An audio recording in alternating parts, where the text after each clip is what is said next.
Question number 14 student again very important है, new pattern के लिए भी और ओल्ड पैटर्न के लिए भी।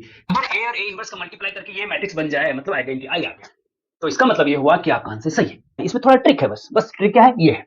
अगर ये ट्रिक आपने समझ ली तो क्वेश्चन आसानी से हो जाएगा। ठीक है, एक रूट एक्स प्लस को छुपा भी दे, उसके बाद भी ये पूरा का पूरा y के इक्वल ही है, तो इसलिए y लिख दो, खत्म, बस इतना है। इनफाइनाइट को हमने खत्म करना था शॉर्टकट मेथड से।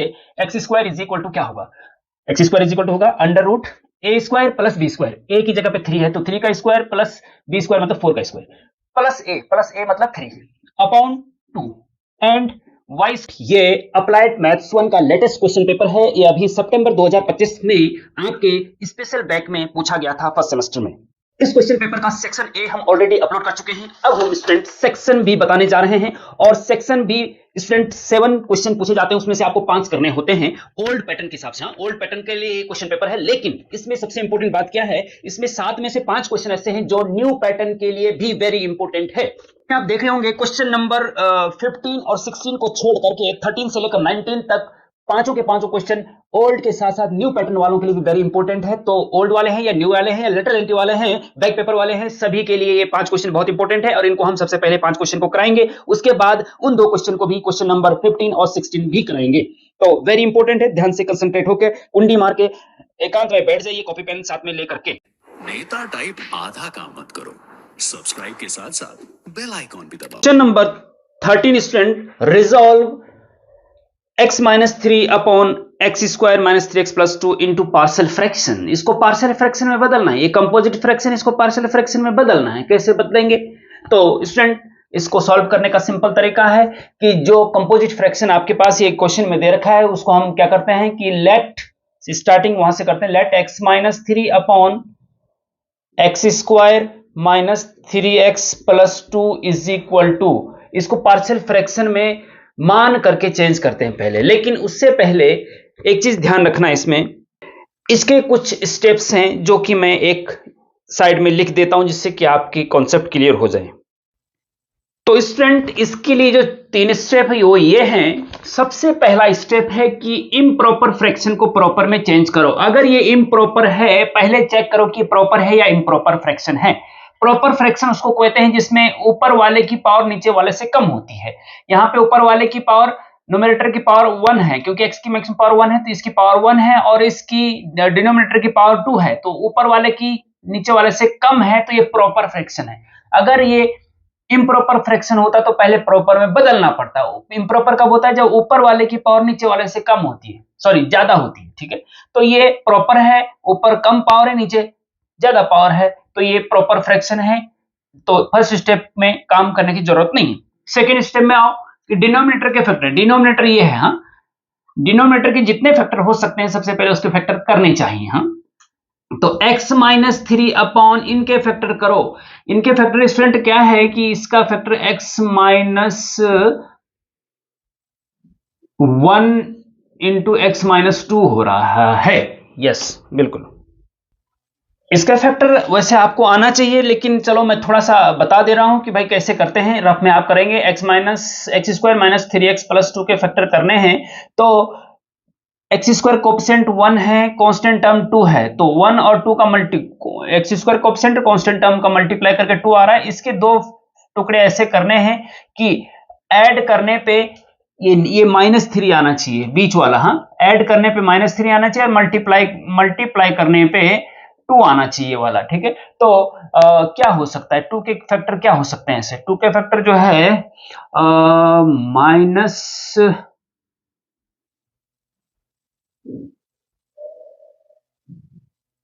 1 इंटू माइनस 2 हो सकता है जी, बिल्कुल सही बात है। -1 और -2 को ऐड करेंगे तो -3 आएगा, और मल्टीप्लाई करेंगे तो प्लस का 2 आएगा। तो ठीक है, तो इसका मतलब ये हुआ कि एक्स स्क्वायर माइनस 3x को एक तो माइनस x होगा और एक माइनस का 2x होगा। ठीक है, -1 और -2 दोनों को करके -3 प्लस का 2। अब इसमें क्या कॉमन आ रहा है? इसमें कॉमन आ रहा है स्टूडेंट x, तो x -1 अंदर बचेगा। यहाँ पे क्या कॉमन आ रहा है? माइनस का 2 कॉमन आ रहा है, तो x -1 अंदर बचेगा। हाँ, x -1 और ये दोनों सेम होने चाहिए। अगर ये सेम है तो समझो कि आपका आंसर सही जा रहा है। अब ये इसमें से कॉमन लेंगे, x -1 x-1 कॉमन लिया तो क्या बचेगा x-2, तो ये factor x-1 into x-2, x-1 into x-2, ठीक है स्टूडेंट, इस प्रकार से फैक्टर करते हैं। अब जब इसके फैक्टर हो गए हैं उसके बाद इसको पार्शियल फ्रैक्शन में बदलते, जो तीसरा स्टेप मैंने बताया था। पार्शियल फ्रैक्शन में कैसे बदलते, नीचे देखिए स्टूडेंट, डिनोमिनेटर में दो फैक्टर हैं और दोनों लीनियर हैं। लीनियर मतलब x की पावर 1 है इसमें भी और इसमें भी x की पावर 1 है, दोनों लीनियर फैक्टर हैं। हाँ, तो दोनों फैक्टर को पहले नीचे लिख दिया जाता है, x-1 लिख दिया, फिर प्लस का साइन, फिर दूसरा लिख दिया x-2, ठीक है, ये दोनों फैक्टर लिख दिए। अब उसके ऊपर क्या आएगा, हम पार्शियल फ्रैक्शन में बदल रहे हैं, हमें नहीं पता क्या आएगा, तो हम मान लेते हैं ए बी सी जो भी मानना है। अगर लीनियर है तो ऊपर कांस्टेंट मानते हैं, तो कांस्टेंट ए ले लेते हैं, लीनियर है तो ऊपर कांस्टेंट मानते हैं, तो यहाँ बी ले लेते हैं, यहाँ ए ले तो यहाँ बी ले लिया, ठीक है। तो इनको नीचे रखना है, लीनियर है तो कांस्टेंट आएगा, क्वाड्रेटिक है तो लीनियर आएगा ऊपर। हाँ, इस चीज का ध्यान रखेंगे। अब हमने इसको पार्शियल फ्रैक्शन में बदल दिया, लेकिन ए और बी अपनी तरफ से रखा है। हाँ, पार्शियल फ्रैक्शन बदला तो है, लेकिन ए और बी अपनी तरफ से, यहीं पे आंसर फाइनल नहीं हुआ। इसका मतलब ए और बी की वैल्यू निकाल लो किसी तरीके से जो हमने माना है और उसको यहां रख दो, आंसर आ गया, पार्शियल फ्रैक्शन बदल गया। इसको इक्वेशन नंबर 1 मान लो, ठीक है। इसको हमने पहले फैक्टर किए, फिर पार्शियल फ्रैक्शन में बदल दिया, लेकिन ए और बी अपनी तरफ से माने, इसको सॉल्व करना मतलब ए और बी निकालना पड़ेगा, ठीक है। अब ए और बी कैसे निकलेंगे जी, देखिए, एम्प्लाइज, अब दिस इक्वल टू दिस है ना, इसका एलसीएम ले लो, इसका मल्टीप्लाई यहां, इसका मल्टीप्लाई यहां, अपॉन में इन दोनों का मल्टीप्लाई है ना, और ये इसके इक्वल होगा।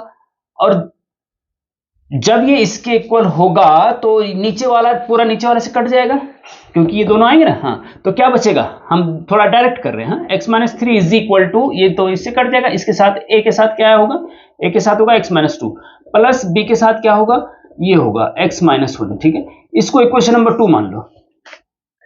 अब एक बार a के नीचे वाला 0 रखो इसमें, या फिर a के साथ वाला, जैसा भी आपकी इच्छा हो ऐसे कर सकते हैं आप। एक बार a के साथ वाला 0 रखो, एक बार b के साथ वाला 0 रखो, बस a और b की वैल्यू आ जाएगी। नाउ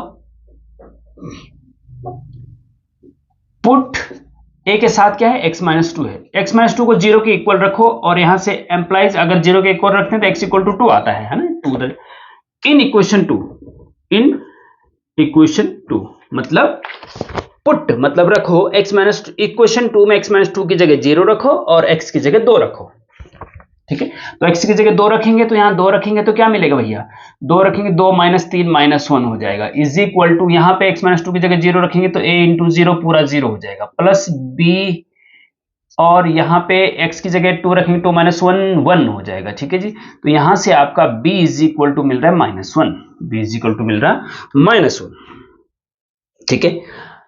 एंड अब हम b के साथ वाला 0 रखते हैं, पुट x-1 इक्वल टू 0। ये सब हम a और b के लिए कर रहे हैं ना, क्योंकि a और b हमने निकालना है, हम अपनी तरफ से माना था। x-1 equal to 0 implies x is equal to 1, है ना, इधर जाएगा तो 1 हो जाएगा, in equation second. Therefore 2 implies equation 2 में रखेंगे, यहां पे हमने किया नहीं, देयरफॉर 2 एम्प्लाइज, क्योंकि 2 में रखेंगे जब। अब यहां पे अब 2 में क्या करना है, x-1 की जगह 0 रखना है और x की जगह 1 रखना है इक्वेशन, देयरफॉर 2 एम्प्लाइज। 2 में क्या आएगा, x की जगह क्या आएगा 1, 1 - 3 - 2 इज इक्वल टू a, और x की जगह 1 रखेंगे तो 1 - 2 - 1 प्लस ये पूरा 0 हो जाएगा। तो यहां से a की वैल्यू आ रही है स्टूडेंट 2, a की वैल्यू 2 आ रही है, ठीक है। अब जब ये आ गया है, अब आप लिखेंगे नाउ पुट द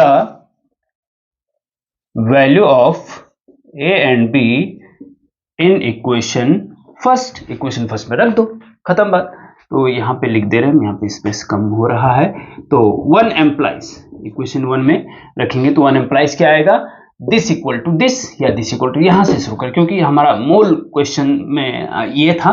तो x-3 upon x² - 3x + 2 is equal to क्या होगा, क्या होगा, दिस होगा, दिस मतलब a अपॉन a की जगह क्या रखना है 2, तो 2 अपॉन x-1 प्लस b की जगह -1 रखना है, तो -1 अपॉन x-2, ये आपका आंसर हो जाएगा। पार्शियल वेरी इंपॉर्टेंट है, न्यू के लिए भी और ओल्ड पैटर्न के लिए भी, ठीक है स्टूडेंट।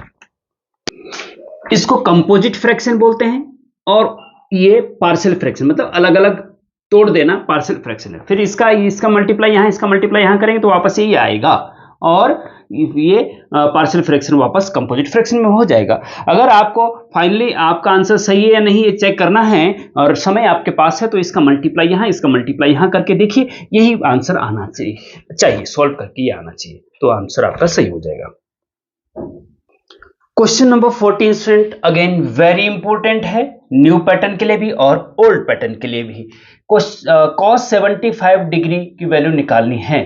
तो स्टूडेंट हमें तो पता होता है कि 0 डिग्री, 30 डिग्री, 45, 60, 90 डिग्री की वैल्यू पता होती है, तो 75 की तो होती नहीं है। तो हम ऐसे कुछ तोड़ें जिनकी हमें पता होती है। हमें पता होती है 0 degree, 30 degree, 45 degree, 60 degree and 90 degree. तो ऐसा कुछ करो कि 75 को दो टुकड़ों में चेंज करो, जिसकी हाँ इनमें से कौन सा आ सकता है, 30 और 45 को ऐड करेंगे तो 75 होता है। तो बिल्कुल सही बात है भाई साहब। तो cos 75 को लिख सकते हैं 45 प्लस 30 डिग्री, 45 प्लस 30 75 होते हैं। अब यहाँ पे cos a प्लस बी का फॉर्मूला लगा दीजिए भैया, है ना।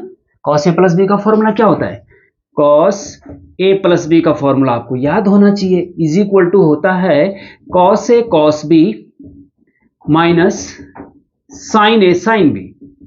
ये आपको याद होना चाहिए।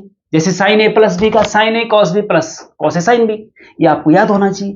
ट्रिग्नोमेट्री के डिटेल लेक्चर हम ऑलरेडी प्लेलिस्ट बना रखी है, वहां पे जाके देख सकते हैं। वेरी इंपॉर्टेंट है, cos a plus B is equal to this. तो यहां पे क्या हो जाएगा, जब cos a plus B equal to ये है तो cos 45 plus 30 equal to a की जगह 45, b की जगह 30 रख दो इसमें, बस cos a cos b, cos a मतलब 45 इंटू cos b मतलब 30 डिग्री माइनस sin a मतलब 45 डिग्री इंटू sin b मतलब 30 डिग्री। ठीक है, बस सिंपल है। और cos 45 की वैल्यू आपको पता होनी चाहिए। cos 45 की वैल्यू होती है 1/√2। इसके लिए एक चार्ट होता है 0 1 2 3 4, फिर 4 से डिवाइड, फिर रूट लगा दो, उससे साइन की वैल्यू आ जाती है, फिर उसका उल्टा दो cos की वैल्यू। इसका भी हम डिटेल में बता चुके हैं, कई बार स्टूडेंट कई बार बता चुके हैं, है ना। तो ये आप देख लीजिएगा, cos 45 की वैल्यू 1/√2 होती है, ये आपको याद होनी चाहिए, पता होनी चाहिए, है। cos 30 की वैल्यू क्या होती है, cos 30 की वैल्यू होती है √3/2। ठीक है, माइनस cos sin 45 की 1/√2 ही होती है, इनटू sin 30 की वैल्यू 1/2 होती है।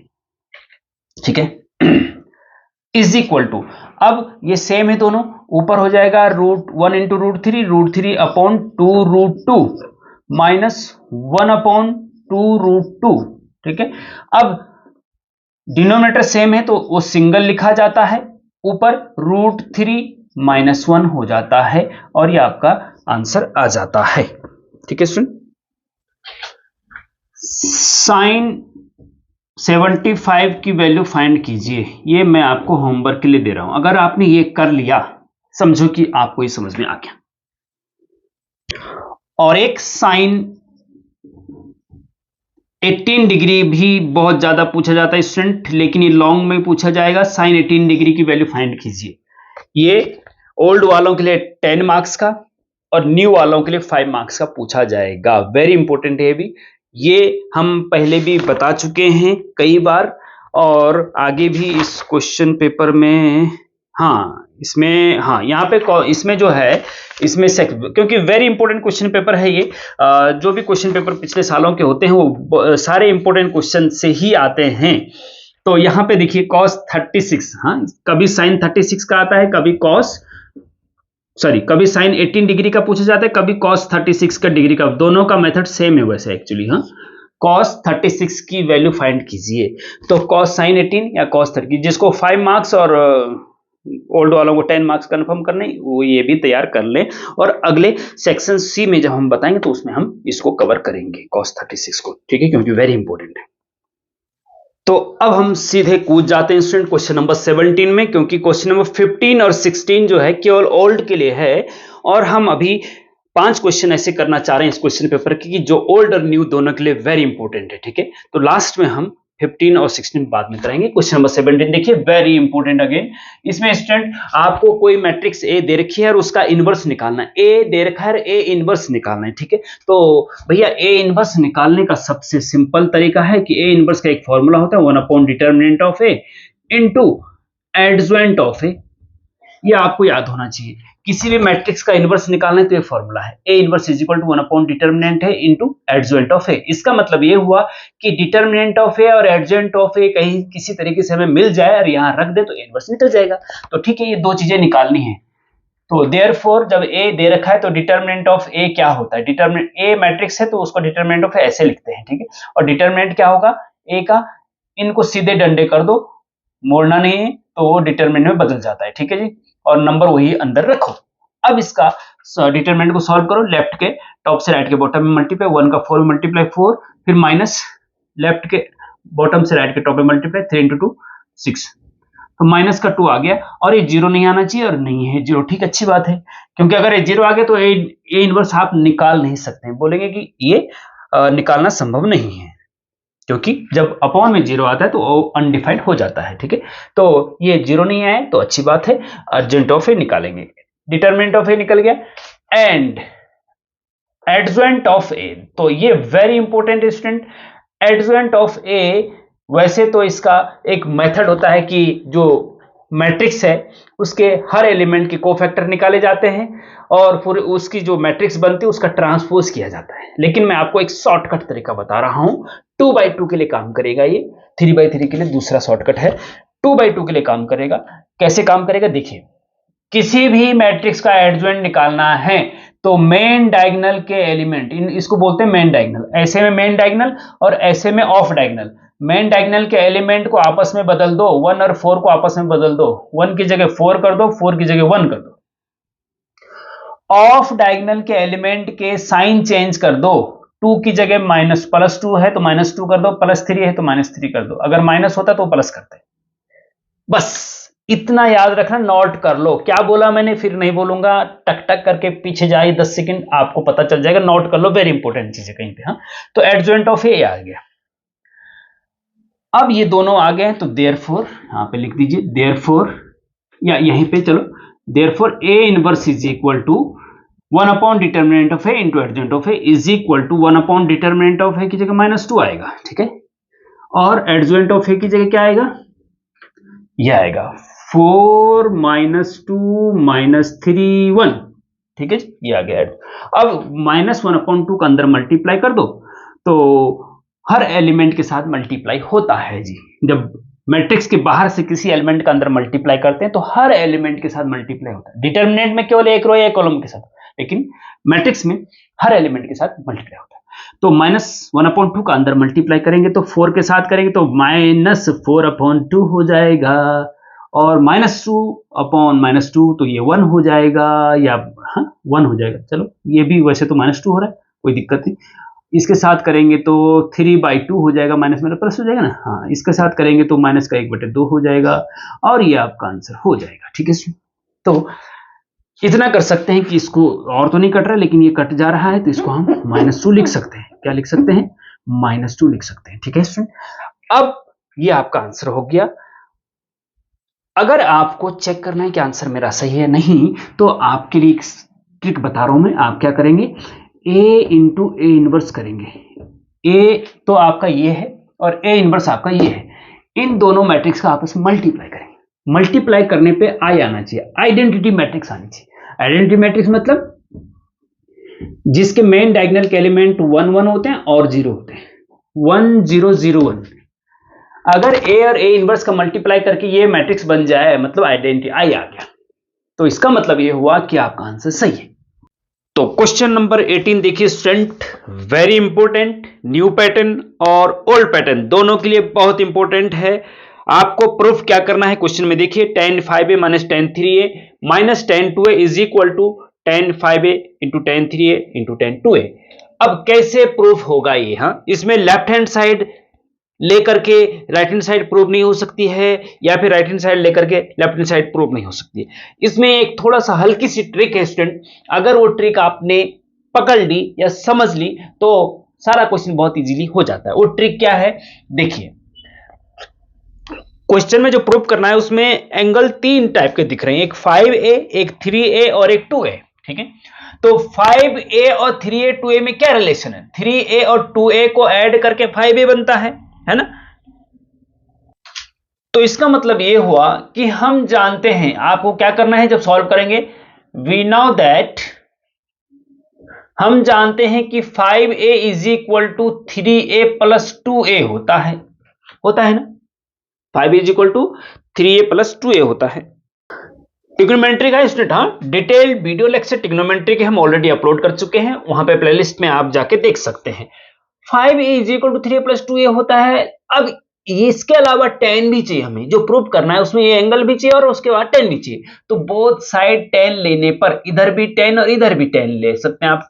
tan 5A is equal to tan 3A plus 2A। ठीक है, दोनों तरफ हमने tan ले लिया। ठीक, ओके, एम्प्लाइज, अब देखिए tan 5A तो एज इट इज है आपका, राइट साइड में tan A प्लस बी का एक फॉर्मूला होता है स्टूडेंट, ये आपको पता होना चाहिए कि tan A plus B is equal to होता है tan A plus tan B upon 1 minus tan A into tan B। ये आपको याद होना चाहिए। अगर यहाँ माइनस होता है तो फिर यहाँ माइनस हो जाता है, यहाँ प्लस हो जाता है। अगर प्लस है तो यहाँ भी प्लस रहता है, नीचे माइनस हो जाता है। ठीक है, तो जब tan A plus B is equal to this, तो tan 3A plus 2 is equal to what?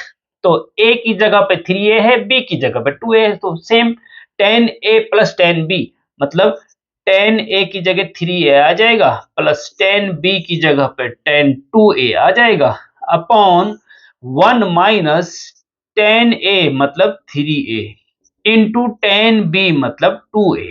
ठीक है, अब इसका क्रॉस मल्टीप्लीकेशन कर दीजिए।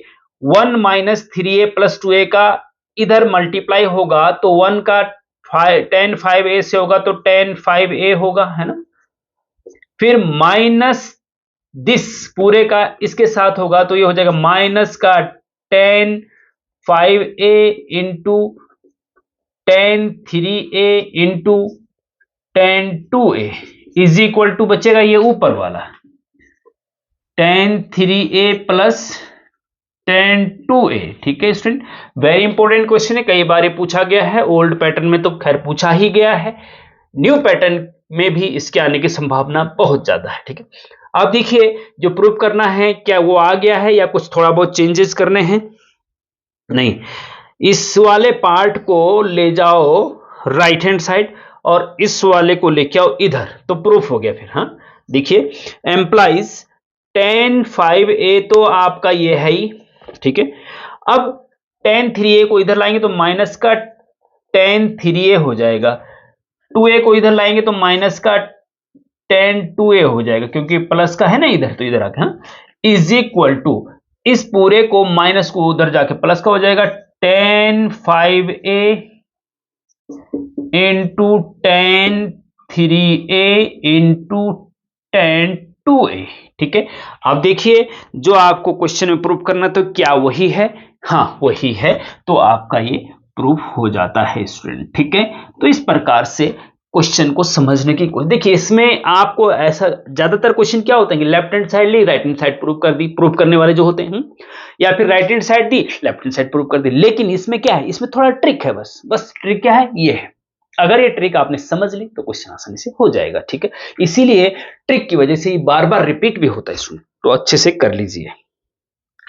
क्वेश्चन नंबर 19 देखिए student, again very important, new pattern के लिए भी और ओल्ड पैटर्न के लिए भी। ठीक है स्टूडेंट, ये डिफरेंशियल कैलकुलस का है, क्योंकि dy अपन dx जो प्रूफ करना है, y इज इक्वल टू आपको दिया हुआ है under root x plus under root x plus under root x plus under root x plus under root x plus under root x plus बोलते जाना है इनफाइनाइट तक, है, जब तक सांस चल रही है। ठीक है उसके बाद प्रूफ जो करना है आपको वो है 2y minus 1 equal to dy upon d equal to 1। आपको गिवन ये है और प्रूफ ये करना है, तो कैसे होगा भैया? इनफाइनाइट सीरीज सिंपल होता तो डिफरेंशिएशन, क्योंकि dy जो प्रूव करना उसमें dy बटे dx चाहिए तो डिफरेंशिएशन करें, लेकिन इसका डिफरेंशिएशन करें तो कैसे करें, ये तो इनफाइनाइट तक जा रहा है। तो बस भैया यहाँ भी ट्रिक है, ट्रिक वाले क्वेश्चन ज्यादा पूछे जाते हैं।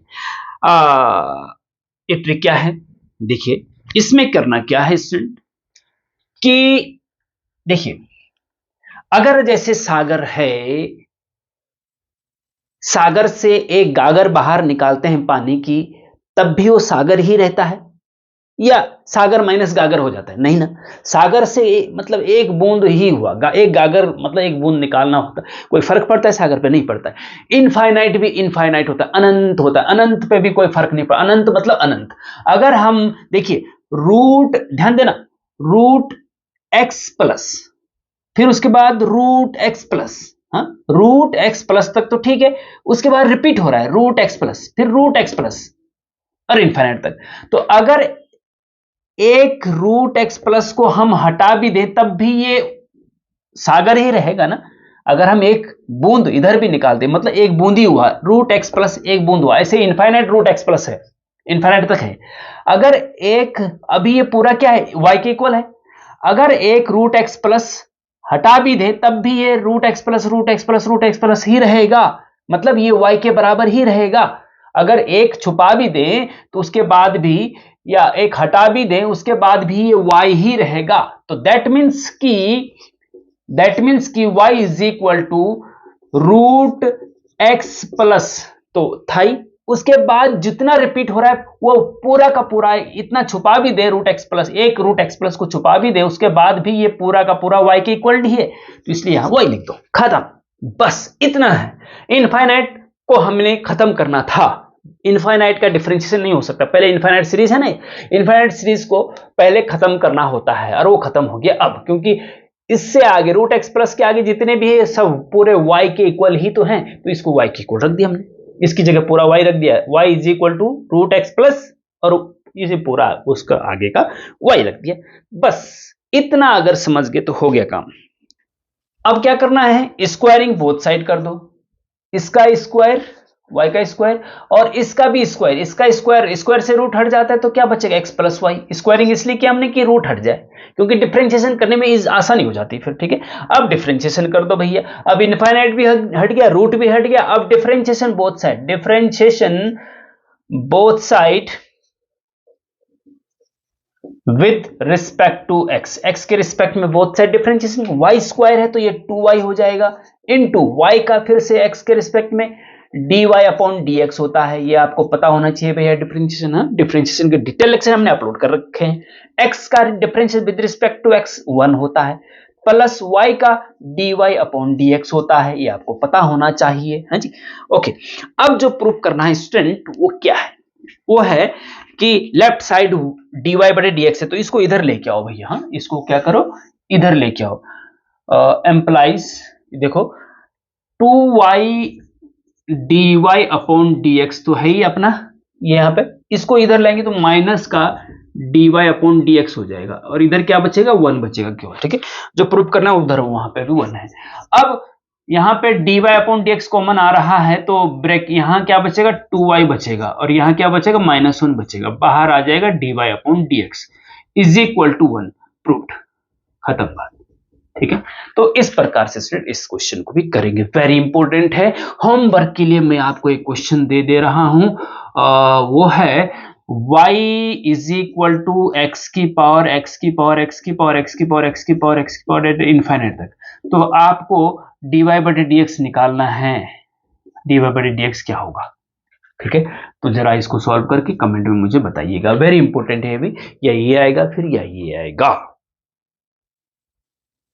तो स्टूडेंट ये जो सेक्शन बी है ये 7 क्वेश्चन पूछे जाते हैं, 7 में से आपको 5 करने होते हैं, ठीक है।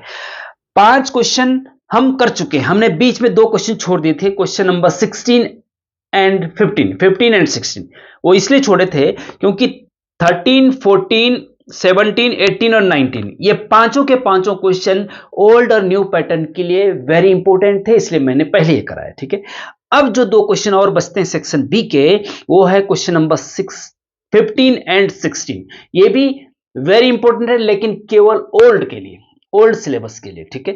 तो इसको केवल ओल्ड वाले देखेंगे, न्यू वाले के लिए ये नहीं है सिलेबस में, लेकिन है ओल्ड के लिए वेरी इंपॉर्टेंट, ध्यान देना। तो क्वेश्चन नंबर 15 स्टूडेंट आपके पास दे रखा है कि नंबर ऑफ ए 20 है, नंबर ऑफ बी 30 है, number of A union B 40 है और number of A intersection B निकालना है कि क्या होगा, ठीक है। अब ये है number of A B union intersection set theory में होता है, सेट थ्योरी में होता है। तो सेट थ्योरी ओल्ड सिलेबस में थी, न्यू पैटर्न के अनुसार फर्स्ट सेमेस्टर में नहीं है, तो इसलिए न्यू के लिए नहीं, ओल्ड के लिए है। ठीक है, तो पहली बात। दूसरी बात कि इसको कैसे सॉल्व करना है, तो क्या कोई ऐसा फॉर्मूला है जो इन चारों के बीच में कोई रिलेशन हो? वो हाँ जी है। तो उसके लिए आपको क्या करना है स्टूडेंट कि आपको लिखना है कि हम जानते हैं, we know that, set theory का फॉर्मूला है, डिटेल लेक्चर सेट थ्योरी में हमने कई बना रखे हैं, आप प्लेलिस्ट में जाके देख सकते हैं। We know that number of A union B is equal to होता है number of A plus number of B minus number of A intersection B. ठीक है, अब जब ये आपको फॉर्मूला पता है, ये आपको याद रखना है भैया, सिंपल सी बात है, याद तो रखना पड़ेगा। ठीक है, यूनियन यहां पे आता है ए बी और इंटरसेक्शन इधर आता है राइट साइड। ठीक है, अब इसमें वैल्यूज रख दी, ए यूनियन बी आपको 40 दे रखा है जी, is equal to number of A 20 दे रखा है जी, प्लस नंबर ऑफ बी 30 दे रखा है जी, minus number of A intersection B निकालना है जी। ठीक है, employees 40 is equal to 20 plus 30 50 minus number of A intersection B. ठीक है, हमें निकालना ए इंटरसेक्शन बी है, तो इसको इधर लेके आओ, ये माइनस का है तो इधर आके प्लस का हो जाएगा, number of A intersection B is equal to, यहां 50 पहले से है, 40 को राइट साइड में ले जाओ तो माइनस का 40 हो जाएगा। ठीक है स्टूडेंट, तो ये हो जाएगा आपका number of A intersection B is equal to 10, 50 minus 40 10, तो आंसर आपका ये हो जाएगा।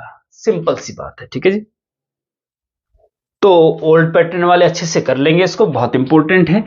एक इसका शॉर्टकट तरीका भी स्टूडेंट, हाँ शॉर्टकट तरीका क्या है कि जैसे कि एक क्वेश्चन में शायद मैंने पीछे अभी बताया भी था 2 मार्क्स वाले में, ये सेट ए है, ये सेट बी है, ये वाला जो पोर्शन होता है बीच का, इसको बोलते हैं ए इंटरसेक्शन बी, और इसको बोलते हैं केवल इतने वाले को, इसको छोड़ के, हाँ ए माइनस बी, और इसको बोलते हैं बी माइनस सी, और टोटल में ए यूनियन बी होता है। ठीक है, अब इसको अगर हमें केवल ए इंटरसेक्शन बी निकालना है शॉर्टकट तरीके से, तो क्या करते हैं कि जो नंबर ऑफ ए और नंबर ऑफ बी है ना, इनको जोड़ देते हैं और देखते हैं कि ए यूनियन बी से कितना ज्यादा है, वही आपका ए इंटरसेक्शन बी होता है। सिंपल सी बात है, सिंपल तरीके से। हाँ देखिए, ए और बी 50 हो रहा है, और जबकि टोटल ए यूनियन बी 40 ही है, तो इसका मतलब 10 एक्स्ट्रा है। तो 10 एक्स्ट्रा क्यों है? क्योंकि वो कॉमन एरिया में होगा, कि 10 इधर भी आएगा था, तो इसलिए 10 हो जाएगा यहाँ पे ए इंटरसेक्शन बी, आंसर 10, खत्म। ऐसा भी आप कर सकते हैं।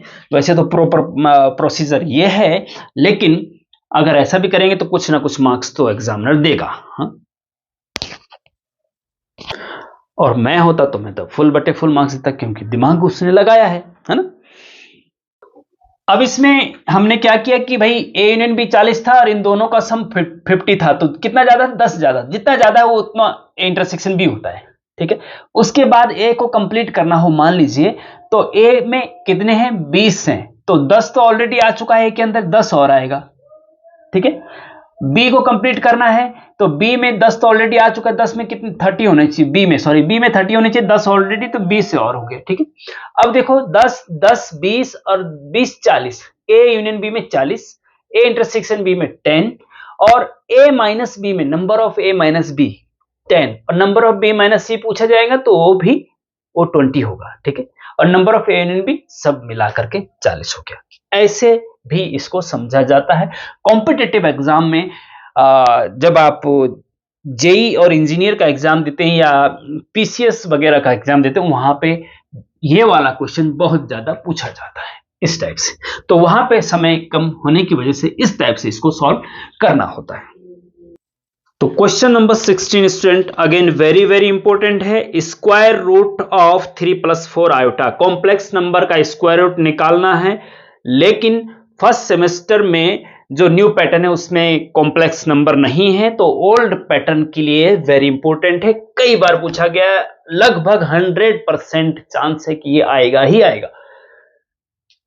3 + 4 आयोटा, हाँ तो 3 + 4 आयोटा का स्क्वायर रूट निकालना है। हाँ, स्क्वायर रूट मतलब जैसे हम कहेंगे भाई 25 का स्क्वायर रूट निकालो, तो हम क्या करते हैं 25 के ऊपर स्क्वायर रूट लगाते हैं और इज इक्वल टू 5 आ जाता है ना।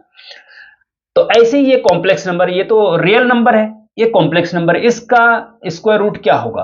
तो रियल नंबर का स्क्वायर रूट रियल नंबर ही होता है, तो कॉम्प्लेक्स नंबर का स्क्वायर रूट भी कॉम्प्लेक्स नंबर ही होता है। ठीक है, हमें नहीं पता क्या है, तो हम मान लेते हैं इसका लेट 3 + 4 आयोटा का square root is equal to x plus iota y है, मान लीजिए। हाँ, हम मान लेते हैं कि इसका स्क्वायर रूट ये है, क्योंकि कॉम्प्लेक्स नंबर ही स्क्वायर रूट होगा, तो हम एक्स प्लस आयोटा वाई मान लेते हैं। अब एक्स और वाई की वैल्यू निकालनी है किसी तरीके से और यहां रख देनी, आंसर आ गया, खत्म। अब एक्स और वाई की वैल्यू कैसे निकलेगी?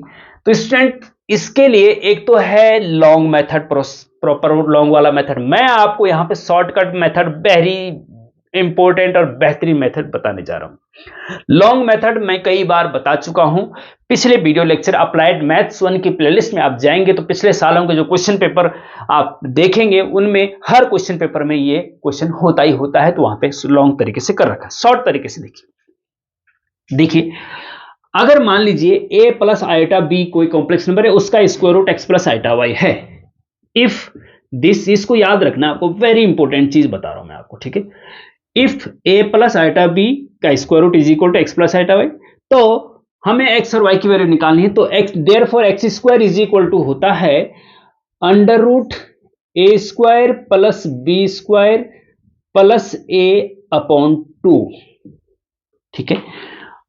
y square is equal to होता है under root a square plus b square minus a upon 2। बस कुछ नहीं करना, इतना आपको पता है तो x और y की वैल्यू निकल जाएगी। a square plus b square, a square plus b square, यहां पे भी, हाँ यहां पे प्लस a है, यहां माइनस है, अपॉन में 2 है, तो अंतर सिर्फ x स्क्वायर y स्क्वायर में क्या है, यहां पे प्लस का a माइनस का a, और सब एज इट इज है। और a और b क्या है, जिसका स्क्वायर रूट निकालना है, a प्लस आयोटा b में a ये है, b ये है, ठीक है। जैसे इसकी बात करें तो यहां पे a 3 है और b क्या है, 4 है, सिंपल, ठीक है। तो अगर हमें इसका निकालना है तो ऐसे, इसका हमने ये मान लिया, तो देयरफॉर शॉर्टकट मेथड से x square is equal to क्या होगा, x square is equal to होगा under root A square plus B square, A की जगह पे 3 है तो 3 का स्क्वायर प्लस बी स्क्वायर मतलब 4 का स्क्वायर, प्लस ए मतलब 3 upon 2, and y square is equal to under root A square plus B square मतलब 3 square plus 4 square minus A मतलब माइनस का 3 अपॉन 2, ठीक है। सॉल्व करो, एक्स वाई की वैल्यू निकाल लो। X square is equal to, अब देखिए 3 3 जा 9 और 4 4 जा 16 और 16 और 9 25, 25 का स्क्वायर रूट 5 होता है, 25 का स्क्वायर रूट 5 होता है, और 5 प्लस 3 कितना होता है 8, और 8 अपॉन 2 कितना होता है 4, सीधे डायरेक्ट 4 रख रहे हैं, okay. And y square is equal to, यहां पे भी 25 बन रहा है, 25 का स्क्वायर रूट 5, 5 में से 3 गए 2, 2/2 1 आ जाएगा, ठीक है जी, okay. Implies X square is equal to 4, तो एक्स इज इक्वल टू क्या होगा, जब इधर से स्क्वायर लगता है तो इधर स्क्वायर रूट लगता है और प्लस माइनस भी लगता है, एंड यहाँ पे y इज इक्वल टू हो जाएगा plus minus square root of 1, ठीक है जी, ओके। तो x इज इक्वल टू हो जाएगा प्लस माइनस 2, 4 का स्क्वायर रूट 2 होता है, and y is equal to हो जाएगा प्लस माइनस 1, 1 का स्क्वायर रूट 1 होता है। देयरफॉर 1 एम्प्लाइज, इक्वेशन 1 में x और y की वैल्यू रख दीजिए, तो square root of 3 plus 4 iota is equal to x की जगह पे प्लस माइनस हम आगे रख देते दोनों का, ब्रैकेट में x की जगह पे 2 प्लस आयोटा, y की जगह पे 1, तो केवल आयोटा रहेगा, 2 प्लस आयोटा, तो 2 plus iota is a answer, ठीक है। अगर आपको चेक करना है कि आंसर सही है या नहीं, तो जैसे 25 का स्क्वायर रूट 5 क्यों होता है, क्योंकि 5 का स्क्वायर 25 होता है, ऐसे ही जो इसका स्क्वायर रूट 2 प्लस आयोटा है, इसका स्क्वायर करके यही आना चाहिए, 2 प्लस आयोटा का होल स्क्वायर, सॉल्व करते करते 3 प्लस 4 आयोटा आना चाहिए, बस सिंपल, कुछ नहीं करना। अब मैं आपको होमवर्क दे रहा हूं स्टूडेंट, 5 प्लस 12 आयोटा का स्क्वायर रूट निकालिए, वेरी इंपॉर्टेंट है, ये भी पूछा जाता है, ये भी पूछा जाता है, कभी कभी 3 माइनस 4 आयोटा भी हो सकता है। अगर 3 प्लस 4 आयोटा है तो x प्लस आयोटा भाई, अगर 3 - 4 आया तो x माइनस है, अगर यहां पे प्लस है तो यहां माइनस, सॉरी यहां प्लस लेंगे, और यहां माइनस है तो यहां माइनस लेंगे, इतना ध्यान रखेंगे, ठीक है। जैसे यहां पे प्लस है तो यहां प्लस लेंगे, शॉर्टकट मेथड से बता रहा हूं, और यहां माइनस होगा तो यहां माइनस लेंगे, बस और कुछ नहीं करना है। तो इसको 5 + 12 आयोटा का स्क्वायर रूट मुझे निकाल के कमेंट में बताइए स्टूडेंट, तो मुझे लगेगा कि आपका आंसर आपको समझ में आ गया है। तो स्टूडेंट इस प्रकार से सेक्शन बी भी कंप्लीट हो गया, 7 के 7 क्वेश्चन मैंने करवा दिए हैं, उनको अच्छे से कर लीजिए। सेक्शन बी हम ऑलरेडी अपलोड कर चुके हैं, 12 क्वेश्चन उसमें 10 करने हैं, उनको भी कर लीजिए। तो लेटरल एंट्री वाले और बैक पेपर वालों के लिए क्वेश्चन पेपर जो मैं आज करा रहा हूं, ये संजीवनी का काम करेगा। 100% आप पास हो जाएंगे अगर एक एक क्वेश्चन को अच्छे से आपने किया है तो। इसके बाद आता है section C. Section C student 50 marks का है, और उसमें भी 7 क्वेश्चन पूछे जाते हैं, 5 करने होते हैं, 50 मार्क्स 10 नंबर का एक क्वेश्चन है, और इसमें भी वेरी इंपॉर्टेंट क्वेश्चन है, इनको हम अगले वीडियो लेक्चर में कराएंगे। किसी की कोई क्वेरी हो तो आप कमेंट में पूछ सकते हैं। बेस्ट ऑफ लक आपके एग्जाम के लिए।